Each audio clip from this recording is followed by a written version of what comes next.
Day 22 then. Here we are. So today I wanted to have a quick chat around cameras. What I'm currently using at the moment for day-to-day filming, shooting B-roll, A-roll, everything basically.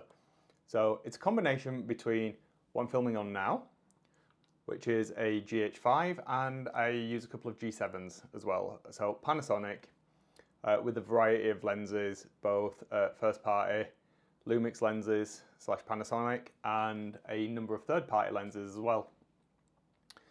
I'm pretty happy with the look and feel of it. Like I said a couple of days ago, I'm really considering upgrading to a GH6 as and when the funds become available. Perhaps there'll be a newer version of the camera by then.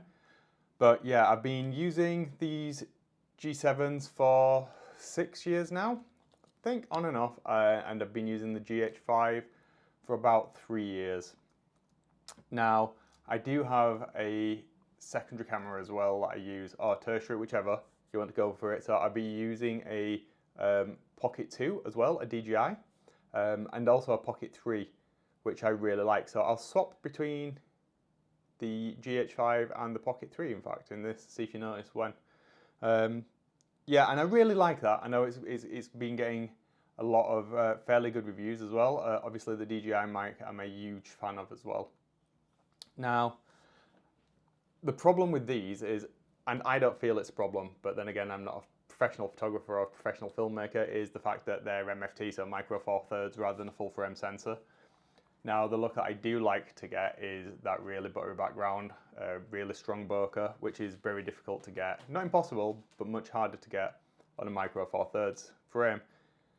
But the benefits of the micro four thirds is that it's smaller, lighter, the lenses are considerably cheaper. But as I progress, I'm probably going to want to upgrade to a full frame sensor. So probably going to stick within the Panasonic Eco System. I would really, really love it, like I said the other day, if they got dual pixel sensor, dual pixel autofocus rather than the contrast-based autofocus they've got now. But for the most part, I don't think it's that noticeable for the stuff that I'm doing. It would be nice, but I think it's an added expense that I don't need to be putting into things at the moment. Certainly for the next year or two at least. What would be interesting is if you're shooting any type of video, or you're using a camera as a hybrid between photography and video, what are you using? I know everybody's going to say I'm using the Sony a7S II or III, which is great, but I've invested a significant amount into the MFT lens system, and I know you can get adapters and speed boosters, but again, it's unnecessary cost. I'm familiar with this and I like it for the most part.